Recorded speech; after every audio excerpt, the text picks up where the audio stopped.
भारत माता की, छत्रपति शिवाजी महाराज की जय श्रीराम। आजचा दिवस आपला स्वप्नपूर्तीचा आहे।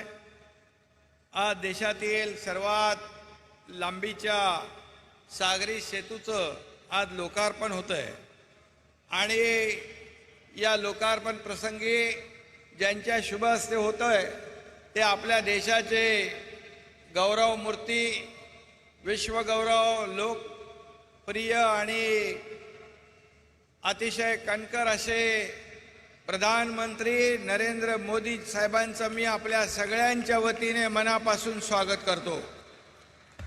आणि आमचे उपस्थित राज्यपाल महोदय, दोन्ही उपमुख्यमंत्री, सर्व केंद्रीय मंत्री, माझ्या विधिमंडळातील सहकारी मंत्री, सर्व खासदार, आमदार, त्याचबरोबर Hiroshi Suzuki, ambassador of Japan आणि सर्व मान्यवर, खरं म्हणजे आपल्याला आदरणीय प्रधानमंत्री महोदयांना ऐकायचं आहे। आणि आज देशातला सगळ्यात लांबीचा 22 किलोमीटरचा सिंगल लॉंगेस्ट सी ब्रिज या ठिकाणी आदरणीय प्रधानमंत्री महोदयांनी त्याचा शुभारंभ केलेला आहे। खरं म्हणजे योगायोग बघा, याच MTHLचं या सागरी सेतूचं भूमिपूजन आदरणीय प्रधानमंत्री महोदयांनी केलं होतं। त्यावेळी देवेंद्रजींच्या काळामध्ये ते मुख्यमंत्री असताना, आणि त्याचं उद्घाटन देखील आज मोदी साहेबांच्या शुभ हस्ते होतंय। याचा आपल्या सगळ्यांना सार्थ अभिमान आहे, आनंद आहे। मध्ये कोविडचा काळ गेला।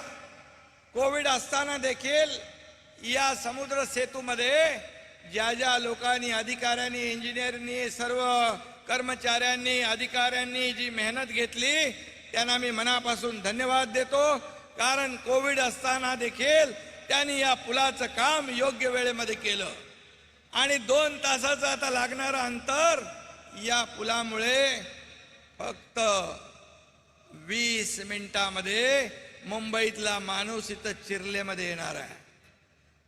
आणि हा गेम चेंजर प्रकल्प आहे। इंधन वाचणार, वेळ वाचणार, प्रदूषण कमी होणार, अशा प्रकारचा अत्याधुनिक टेक्नॉलॉजीचा वापर करून हा प्रकल्प आपण केला।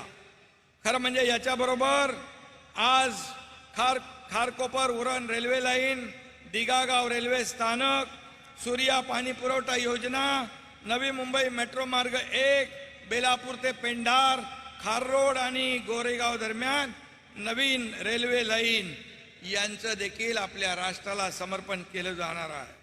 ऑरेंज गेट ते मरीन ड्राईव्ह बोगदा टनेल त्याचं देखील भूमिपूजन होणार आहे। आणि त्याचबरोबर नमो अभियानमधील मुख्यमंत्री महिला सक्षमीकरणाचा देखील शुभारंभ या ठिकाणी होणार आहे। लेक लाडकी लखपती या योजनेचा देखील शुभारंभ होतोय। हजारो महिला या कार्यक्रमाला उपस्थित आहेत। मी त्यांचं मनापासून स्वागत करतो, त्यांना खूप खूप शुभेच्छा देतो आणि बांधवांना देखील धन्यवाद देतो। MTHL सीलिंग ये भारत रत्न स्वर्गीय अटल बिहारी वाजपेयी जी का नाम इसे दिया हुआ है। यह सेतु अटल जी के नाम की तरह ही अटल और मजबूत है। श्रद्धेय अटल जी का नाम और हमारे यशस्वी प्रधानमंत्री मोदी जी द्वारा इसका उद्घाटन इस ब्रिज के मजबूती की एक गारंटी है। जैसे देश में मोदी गारंटी चलती है, वैसे ये ब्रिज भी अभी और मजबूत हो गया है। यह सी ब्रिज 22 किलोमीटर का है। बड़े भूकंप के झटके को झेलने की भी क्षमता इसमें है, ऐसा ये मजबूत बनाया है। लेकिन आने वाले लोकसभा चुनाव के नतीजों के बाद भूचाल आएगा और हमारे विरोधी पार्टी के लोग उसे झेल नहीं पाएंगे। ये मैं अभी कहना चाहता हूं। ये सत्यता है, ये सच्चाई है। यह सिर्फ शिवड़ी नावा सेवा एक मार्ग नहीं है, बल्कि जीत की ओर ले जाने वाला विकास का महामार्ग है। अन्याय और अत्याचार करने वाले रावण के अहंकार का अंत करने के लिए प्रभु श्री राम की सेना ने समुद्र पर सेतु बनाया था।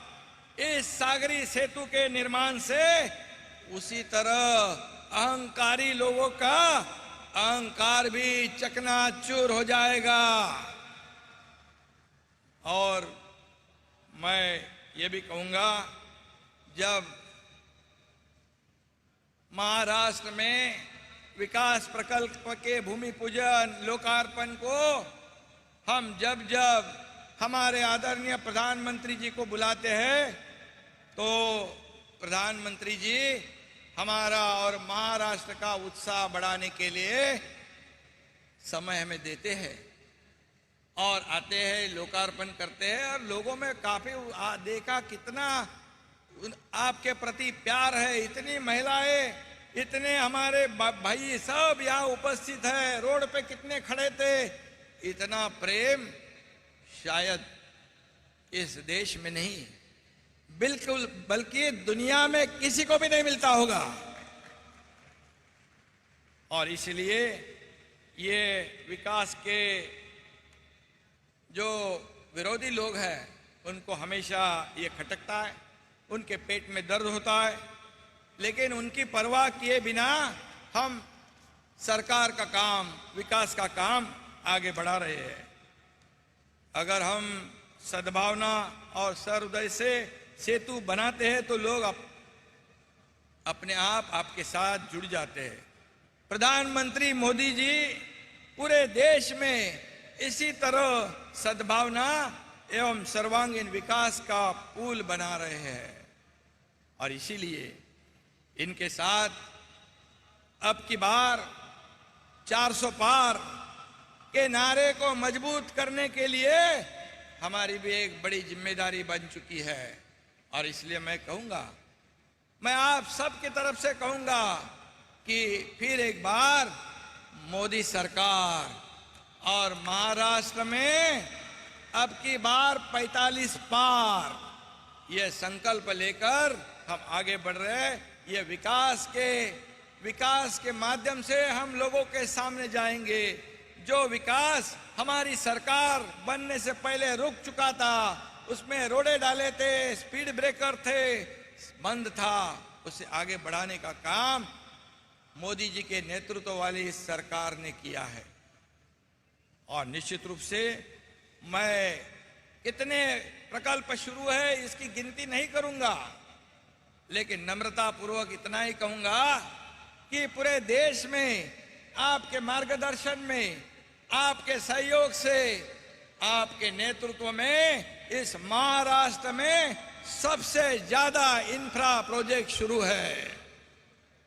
और लोगों के भलाई के लिए आज इस अटल सेतु से ये पूरी तीसरी मुंबई डेवलप हो जाएगी। यहाँ एयरपोर्ट है, यहाँ मुंबई पुणे कनेक्ट होगा, मुंबई गोवा कनेक्ट होगा, वसई विरार मल्टी मॉडल को कनेक्ट होगा, दिल्ली मुंबई का फ्रेट कॉरिडोर को भी कनेक्ट होगा। एक गेम चेंजर प्रोजेक्ट है। यह सिर्फ एक प्रकल्प नहीं, बल्कि एक अर्थव्यवस्था को पूरी तरह बदलने वाला प्रकल्प है। और इसलिए मैं इतना ही कहूंगा कि जो जो हमारे प्रस्ताव जाते हैं केंद्र में, बिल्कुल कटौती नहीं करते हुए वैसे के वैसे पूरी तरह मान्य होते हैं। इसलिए तो डबल इंजन की सरकार पूरी स्पीड से, गति से काम कर रही है। यह मैं बताना चाहूंगा कि जो मुंबई अहमदाबाद बुलेट ट्रेन परियोजना, जो हमारे प्रधानमंत्री जी का बहुत ही पेट प्रोजेक्ट था, उसे भी रुकाया था, लेकिन जैसे हमारी सरकार आ गई तो सब बाधाएं दूर हो गई। उसका भी काम, लैंड एक्विजिशन हो या जो भी काम है, उसे भी आगे बढ़ाने का काम हमें शुरू किया है। और निश्चित रूप से मोदी जी के नेतृत्व में देश की प्रगति बुलेट की गति से हो रही है, ये वास्तवता है।